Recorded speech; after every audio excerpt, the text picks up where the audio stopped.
যোৱাকালি ৰাতি দেখা পাইছোঁ যে মৌলানা বদৰুদ্দিন আজমল চাহাবক একাংশ পাষাণ্ডই আক্ৰমণ কৰিব গৈছিল।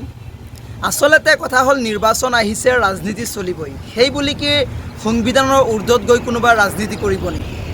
যদি কাৰোবাৰ ৰাজনৈতিকভাৱে কোনো কিবা হৈছে, তেখেতক ৰাজনৈতিকভাৱে ভোটৰ মাধ্যমেৰে আপোনালোকে প্ৰত্যুত্তৰ দিয়ক। আপোনালোকে হাতেৰে বা লাঠিৰে বা শাৰীৰিকভাৱে আক্ৰমণ কৰি কিয় প্ৰত্যুত্তৰ দিব গৈছে?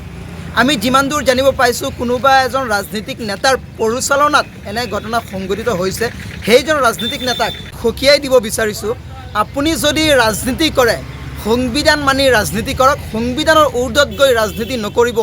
আপোনাক সকীয়াই দিছোঁ, নহ'লে আমি যিকোনো প্ৰকাৰে আপোনাৰ ওপৰত আমি আইনী ব্যৱস্থা ল'বলৈ বাধ্য হ'ম।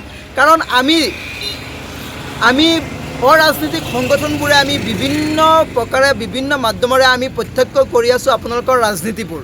গতিকে ৰাজনীতিত থাকি আপোনালোকৰ ৰাজনীতিক সংগঠন আৰু ৰাজনীতি কৰক সংবিধানৰ ওপৰত, আৰু সংবিধানৰ অৱমাননা কৰি যদি ৰাজনীতি কৰিবলৈ যায়, তেন্তে আমি কিন্তু অৰাজনৈতিক সংগঠনবোৰ বহি নাথাকোঁ। আমি কিন্তু আপোনালোকৰ ওপৰত আইনী ব্যৱস্থা ল'ম। আৰু যিসকলে এনে ঘটনা সংঘটিত কৰিছে, প্ৰথমত সেইসকলক ধিক্কাৰ জনাইছোঁ।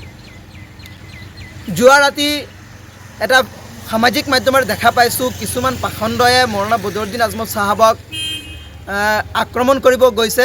সেইসকলক প্ৰথমতে আমি অসম সংখ্যালঘু সংগ্ৰাম পৰিষদৰ তৰফৰ পৰা তীব্ৰ ভাষাৰে গৰিহণা দিছোঁ আৰু নিন্দা জনাইছোঁ।